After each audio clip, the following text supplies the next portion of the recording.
The Dodgers offense is alive, and that's fun. Shohei Ohtani gets closer to 50-50. And man, am I done with Bobby Miller. Let's get locked on Dodgers.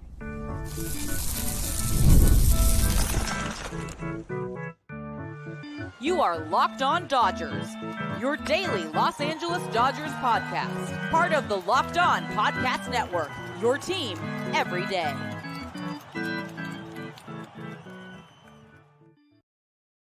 Yo, Dodger fans. Welcome to Locked On Dodgers. We are part of the Locked On Podcast Network, the number one local sports daily podcast network.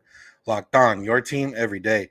Today's episode is brought to you by PrizePicks. Go to prizepicks.com/LockedOnMLB and use code all lowercase LockedOnMLB to win $50 instantly when you play $5. This is a daily podcast covering the Los Angeles Dodgers, bringing you the smart fans' perspective on our boys in blue. You can find us where we find podcasts and on YouTube. All you got to do is search for Locked On Dodgers, and you can make that easier on yourself by subscribing and get notified when our episodes are ready or when we're going live like we are here on Wednesday night. If this is your first time listening or watching, welcome. My name is Vince Samperio. I'm usually joined by co-host Jeff Snyder, but just me tonight.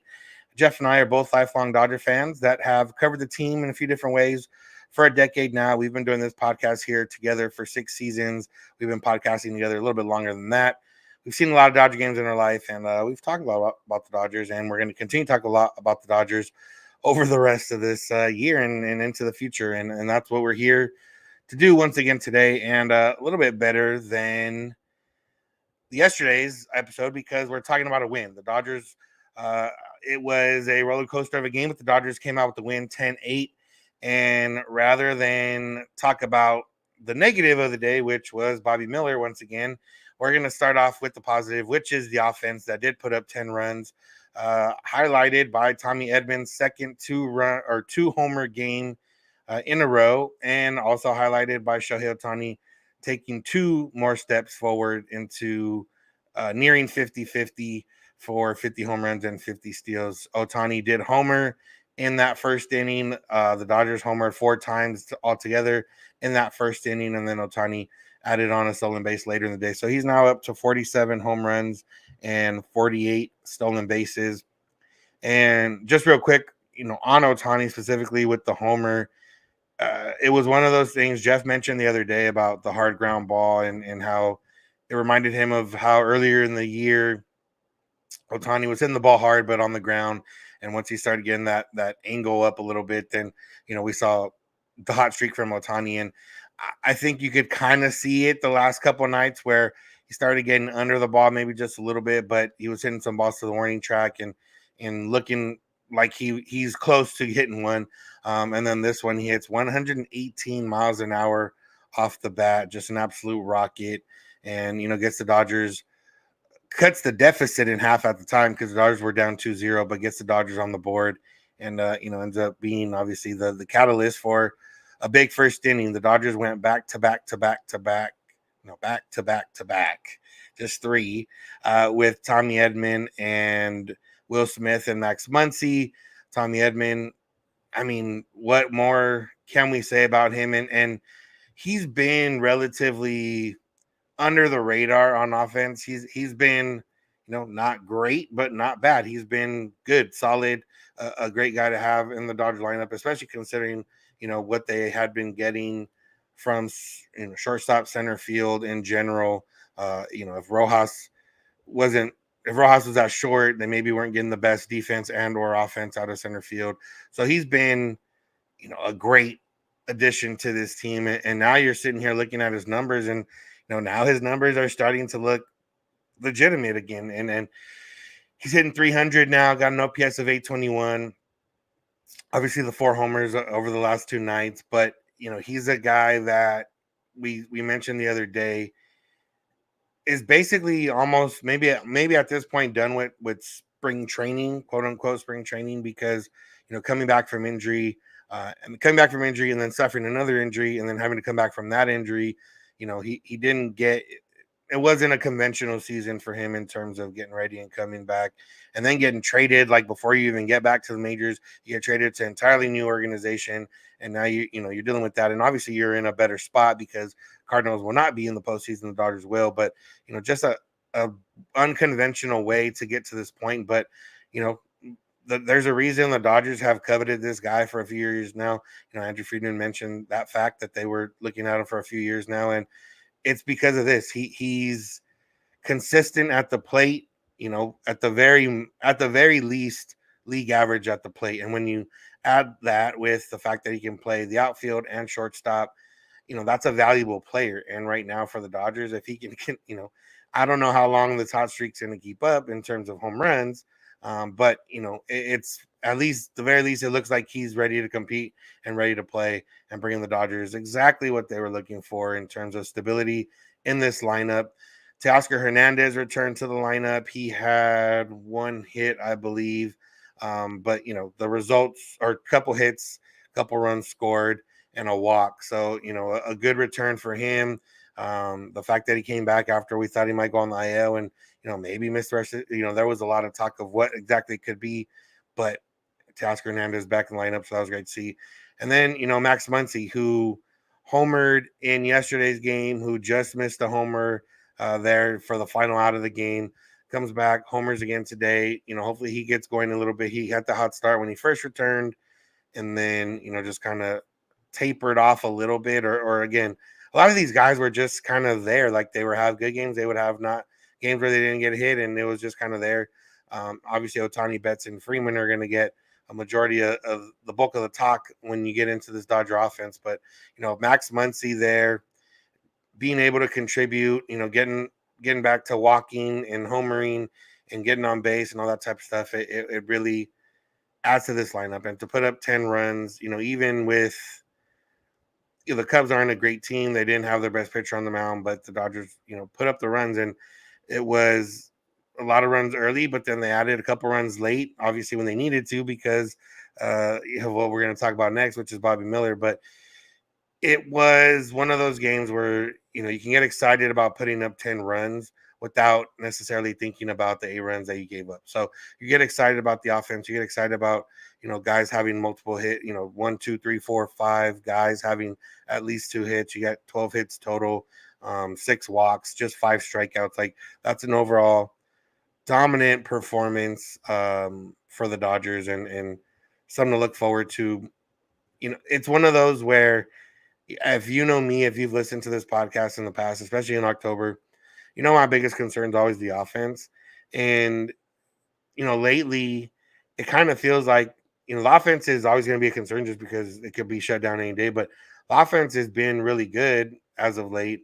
And the pitching has, maybe not been the best. And now you're thinking like maybe this is the year the offense like carries them in the postseason, which would be ideal. But again, it's still September 11th. Whatever 10 runs against the Cubs on September 11th is not going to mean much when it comes down to October. But it's still, again, I'd rather see them hitting than not hitting. And that's really what it comes down to. And, Ohtani, the chase for 50-50, keeps you on the edge of your seat every night. And then the fact that there's contributions from up and down the lineup just, makes you feel confident, even when the Dodgers do go down, or even if they don't have, the best foot forward on the mound, that the offense can have an inning where they hit 4 homers, or can have an inning where they get a couple of runs in and when they need them, or, the 1 run that they got before, to make it 8-7. So great job by the offense, not great job by Bobby Miller. That's what we're going to talk about next, and how he doesn't deserve to be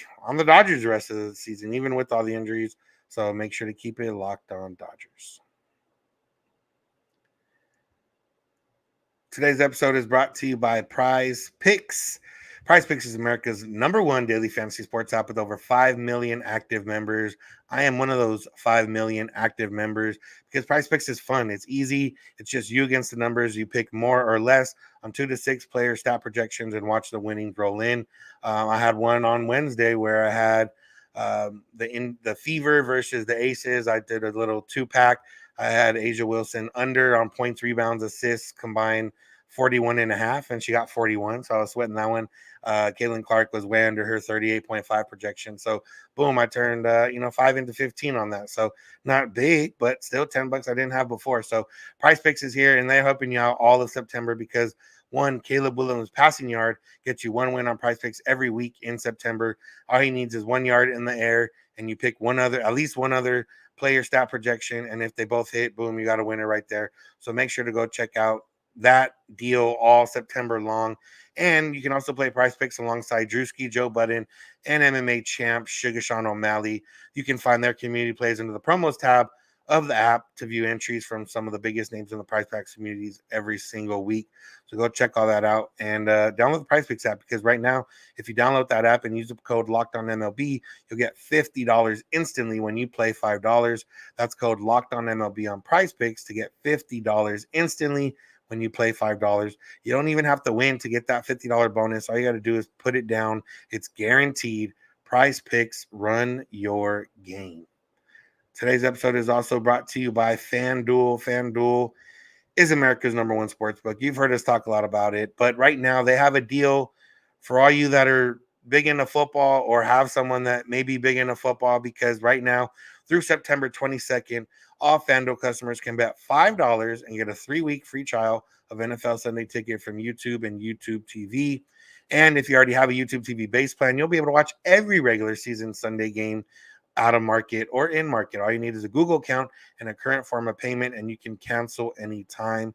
And if that's not enough to draw you into FanDuel, and if our endorsement isn't enough, be sure to check out FanDuel's Profit Boost in the app and use it for FanDuel's double your winnings for all of Sunday, September 15th, pre-game money line bets. That Profit Boost will be starting live September 12th. View your account page now to learn more about your boost. Go take advantage of that. Visit FanDuel.com and download America's #1 sportsbook. I want to thank you for making Locked On Dodgers your first listen of the day. Make sure to find us where we get podcasts and on YouTube. Make sure to check out Locked On MLB podcast with our pal Sully. He's bringing you his humor and knowledge of the game, getting you ready for October and beyond. So make sure to go check that out wherever you get podcasts and on YouTube. It's brought to you by the Locked On Podcast Network, your team every day. It's also where you can find on YouTube is also where you can find Locked On Sports Today and Locked On Sports Los Angeles, 24/7 streaming channels bringing you the biggest news and stories from the sports world and the LA sports world. The Locked On Dodgers postcast with host Pete Fox is available there live after most Dodger games. You can check them out, or you can catch them in our audio feed. And let's talk Dodgers now. Let's talk Bobby Miller. Bobby Miller gave up 2 runs in the first, and you're thinking, okay, here's another Bobby Miller start. And then the Dodgers put up 5 runs in the top of the first, and you're like, okay, at least if Bobby Miller struggles, the Dodgers have 5 runs on the board already.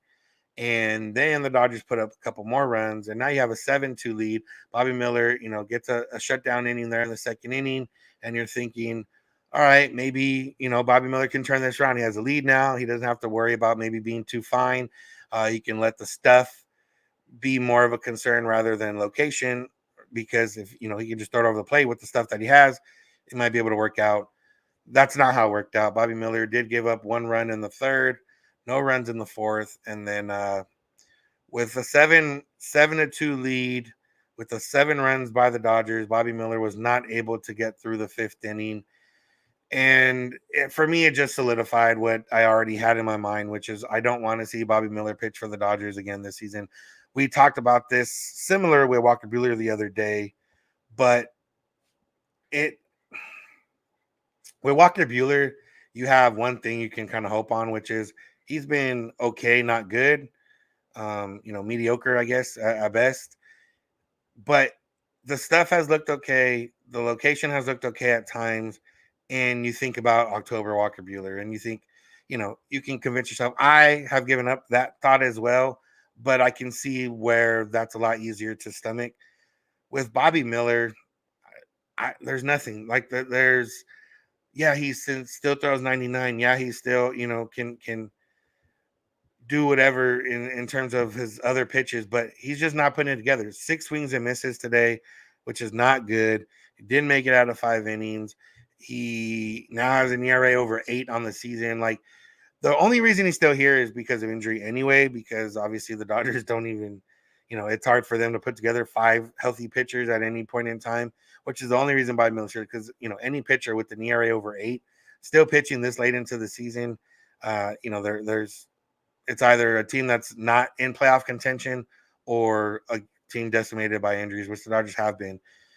And you look at Miller and, the velocity's there. Every pitch that he's thrown was right on par with his average throughout the season. You look at spin rate, it's right on par with the rest of his season, but he just doesn't have the location. He doesn't have that command, and he's not able to put the ball where he needs to put the ball. And his fastball's straight. So, if he can't throw it for a strike, if he can't place it where he wants to, it's very easy to hit that fastball, no matter if it's 99 or not.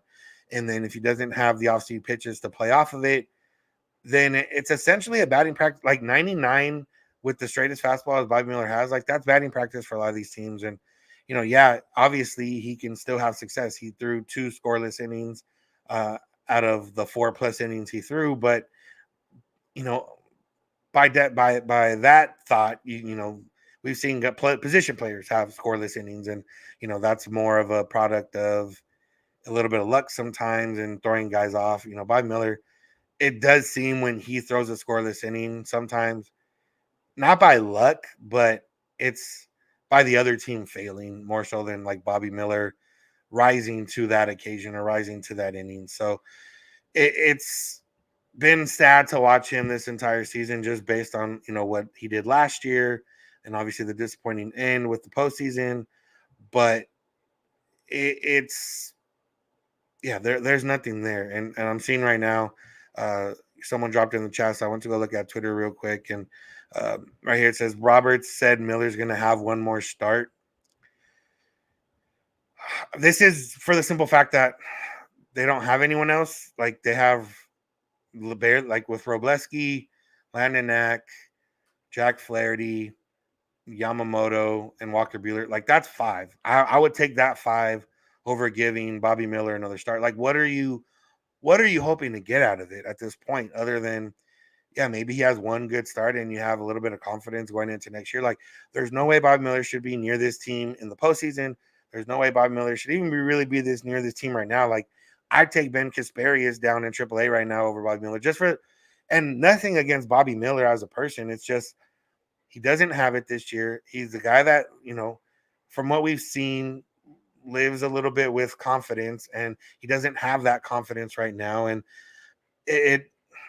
he doesn't pitch well from the stretch. And once you get runners on base, which he put some runners on base with walks, it's a combination of a lot of different things. He needs a total and complete reset this offseason, whether it's with Dodger coaching, whether it's with his own coaching, whether it's with some mental stuff, a mental shutdown or physical whatever it is. That's what Bobby Miller needs. And one more start, whatever, I guess at this point. I don't want to see it. I have no desire to see Bobby Miller pitch right now, but if that's what the Dodgers are going to do, I guess that makes sense. They're waiting for Glasnow to come back. They're waiting for Kershaw to come back. Maybe they don't want to see Robleski again, or they're going to, they have different plans for him, or, they don't want to call Kasparius back, whatever it is. Or maybe this is just Robert saying that, you're not going to say Bobby Miller's done for the year or Bobby Miller's getting sent down in a post-game press conference. I don't, knowing Dave Roberts and knowing the Dodgers, that's not something they're going to do. So I feel like that's where I'm at. I have hope for the future because the stuff is there. I have zero hope for Bobby Miller this year because it's too late, and the Dodgers have big aspirations that don't need to be tied into hope or betting on stuff or someone improving is kind of where I'm at. The Dodgers have 4 pitchers right now. Glasnow, or not Glasnow yet, Yamamoto, Flaherty, Knack, and Walker Buehler. I take those 4 obviously over Miller. I might take Robleski over Bobby Miller, even though he's not going to give you the length, maybe, and he still gives up home runs. But I don't know. It's just one of those. It's frustrating to watch, and it's obviously been, like I said, a sad season overall for Miller. But it's that time. And if he gets one more start or not, realistically, it's not going to affect the Dodgers too much in the standings. It could, but the Dodgers end up winning this game, which is huge. The Padres did lose; they picked up a game there. The Brewers did lose; they picked up a game there in terms of securing a first round bye. So overall, positive for the Dodgers. Not positive in the sense of Bobby Miller, but um, yeah, we're going to talk a little bit about the bullpen and just kind of what we've seen the last couple of nights. Not necessarily the best, but why that maybe won't be too big of a concern. And then just take a look at standings, where the Dodgers sit, and how it's going to look heading into Thursday with the off day and what we should look out for. So make sure to keep it locked on Dodgers. Today's episode is brought to you by Tonal. For those of you who thrive on getting stuff done, including your workouts, every minute counts. And that's why you need Tonal, the smart training system that takes the guesswork out of working out so you can make sure you're making the most out of every rep. It's hard to build consistency, especially if you have a busy life. And even the most dedicated gym goers have to factor in a ton of different things in order to get their workouts in. The commute, waiting for weights, other people's sweat, it makes skipping that workout very tempting. And with Tonal, you can choose from thousands of workouts and train in a way you actually enjoy at home. Tonal is the world's smartest and most effective strength training system that helps you get you stronger. Powered by AI, Tonal learns with every rep, so it can deliver workouts personalized just for you. It's like having a personal trainer at home with you, because Tonal will optimize your every workout just for you. And unlike traditional gym equipment, Tonal uses adaptive digital weight to advance your training techniques. It doesn't take a lot of space. You can put it right there, make it easy on yourself. From professional athletes to the Mama 3, Tonal is trusted by thousands who have become their strongest. Right now, Tonal is offering $200 off your Tonal purchase with promo code LOCKEDONMLB. That's Tonal.com. You use promo code LOCKEDONMLB for $200 off your purchase. That's Tonal.com, promo code LOCKEDONMLB for $200 off.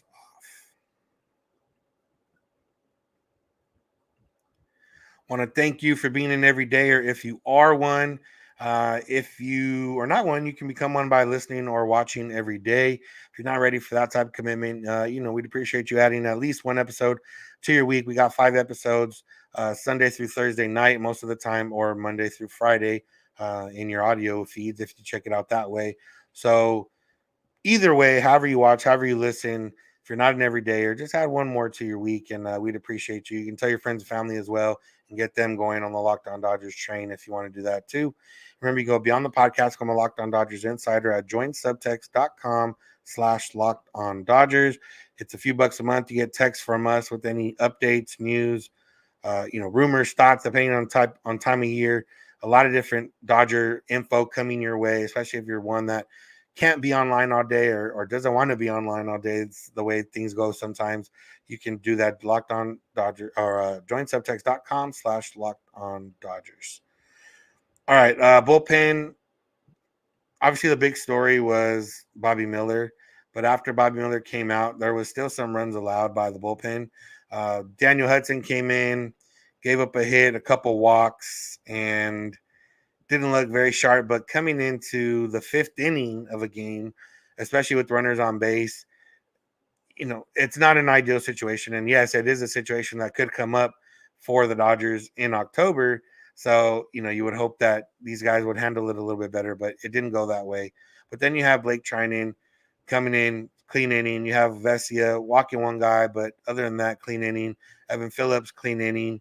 And you have Michael Kopech, who, of all the people in the bullpen right now, that's the one you would have the most, or most people have the most faith in, and he gives us a little bit of a scare. He issues 3 walks, gives up a run, and then you're looking at a 10-8 game with runners on base, and you're like, oh man, here we go again. Like, we've already seen this happen the last couple of nights where either the bullpen or bad mistakes or walks or whatever it is gives it up. Luckily, the Cubs, for whatever reason, decided to try a double steal, and Will Smith threw out the runner at third base very easily and then Michael Kopech was able to shut it down from there. It is interesting, as much as the Fire Dave Roberts crowd is, and we've talked about before, and um, we've actually issued a challenge to people in the past to give us an example of someone who would be better than Dave Roberts and why.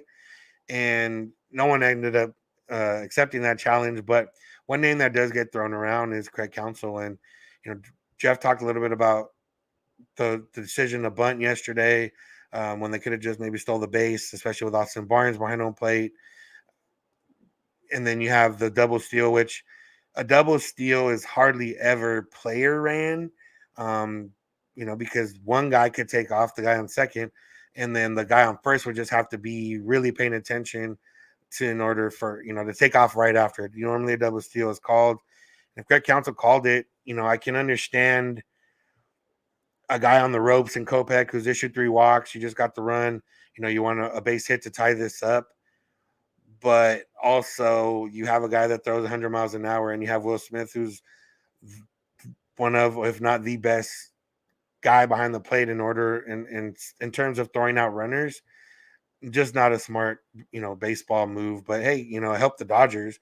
So I appreciate that. And, it just goes to show that no matter what manager you think is going to be the savior for the Dodgers or the right one for the Dodgers, it's just a matter of every manager has different strengths and weaknesses, and everyone is going to be judged by their decisions, even though sometimes those decisions come down to a player not performing well or a player performing well, or, it's so hard to predict. And, for the way that the team of the Dodgers have had the last few years, and, player manager is a big part of it. Individual decisions, I don't agree with them sometimes, especially, when it comes down to big moments. But all managers, I remember not too long ago when the D-backs were on their hot streak, and I don't even know if they even lost the game, but I was on Twitter and I saw on the For You page, I got a random D-backs thing, and it was Torey Lovullo, like talking smack about Torey Lovullo, who made it to the World Series last year, had the, D-backs heading back to another postseason berth, and, maybe a guy that Dodger fans would want to have for whatever reason. And, D-backs fans were over him. So everyone's not going to like their manager. But yeah, it was interesting decisions by Craig Counsell. Especially considering he went from the Brewers to the Cubs, and the Cubs are probably not going to make the playoffs more than likely.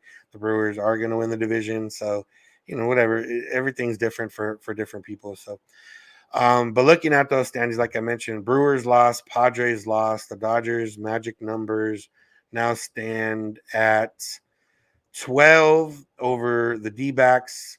For the Padres, it's 11, and for the first round bye, it's 14.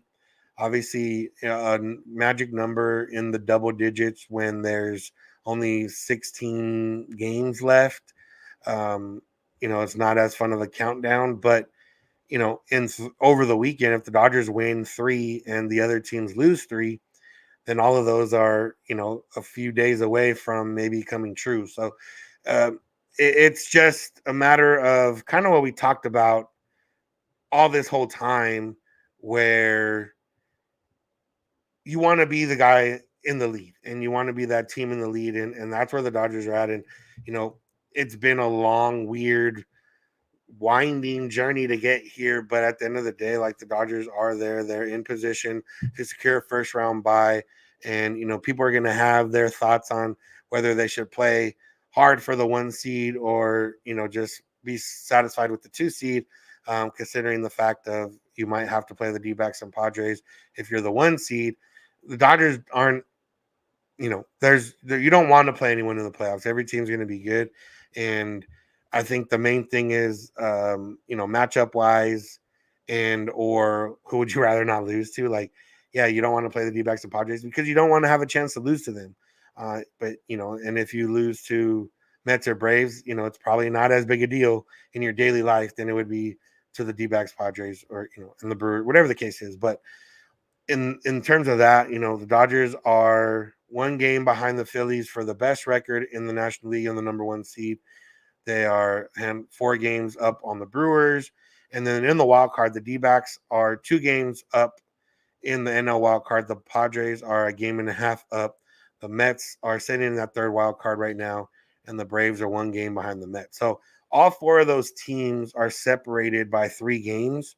So that could, like, we could sit here in a week and it's Mets, Braves, Padres, and the D-backs are out, or Mets, Braves, D-backs, and the Padres are out, or any combination of that. So if the Cubs are sitting 5 games out of the Mets, which, probably not going to happen. It would take a lot of different things to jump 2 teams, especially with a 5-game deficit. So that's kind of what you're looking at there. But I did want to mention one fact on the Dodgers in everyone's going to have different opinions on what matters. I personally don't think a lot of what happens in the regular season matters in October, other than it gets you to October. Like the Dodgers, whatever they do in the regular season, it's to get them to October. So I enjoy the regular season as a separate entity. And then when we get to the October, I try to enjoy it, even though sometimes it's pretty hard when the Dodgers don't give you reasons to enjoy it. But I remember in years past, a lot of people have been, one of the criticism with the Dodgers is, oh, they beat up on bad teams and they're not good against good teams. And, with the elimination of 4 games, or 6 games against the Rock, like you have 6 fewer games against the Rockies than normal. So that automatically takes away 6 games against bad teams that you might have. But the Dodgers are 47-38 against teams over 500 this year.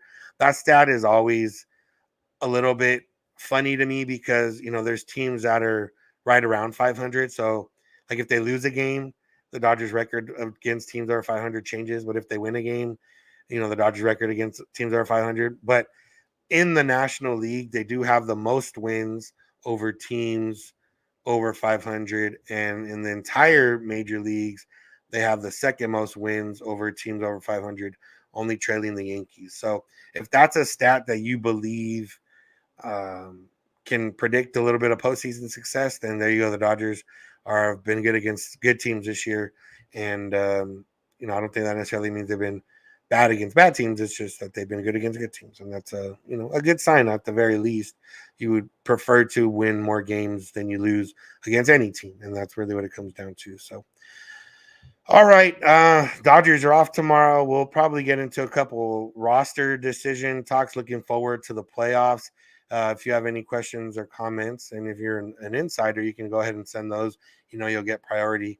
If anyone else does, you can listen and see where you can send those, and we'll try to get to as many as we can. So that's going to do it for today's episode. Thank you all for listening. Thank you for making Locked On Dodgers your first listen of the day. Make sure to find us wherever you get podcasts and on YouTube. Make sure to check out Locked On MLB with our pal Sully. He's bringing you his humor and his knowledge of baseball, getting you ready for October, available wherever you get podcasts. And then click the link in our description if you want to get there faster. Brought to you by the Locked On Podcast Network, your team every day, which also brings you Locked On Sports Today and Locked On Sports Los Angeles, 2 24/7 streaming channels, bringing you the biggest news and stories from the sports world and the LA sports world. The Locked On Dodgers postcast with host Pete Fox is available live after most Dodger games on the Locked On Sports Los Angeles YouTube channel or on our audio feed. You can check us out on Twitter, Instagram, and TikTok at Locked On Dodgers. Jeff's on Twitter at Snydog. I'm at Vincent91. You can DM us with any questions or comments. You can go beyond the podcast, become a Locked On Dodgers insider at joinsubtext.com/Locked On Dodgers. You can email us at lockedondodgers@gmail.com or send us a voicemail or text to 323-863-5625. We're here every weekday morning, and we hope you'll be here with us. When you get in your car or if you're at home, tear smart device, play podcast, Locked On Dodgers. And remember, you don't have to agree. You just have to listen. Have a good one.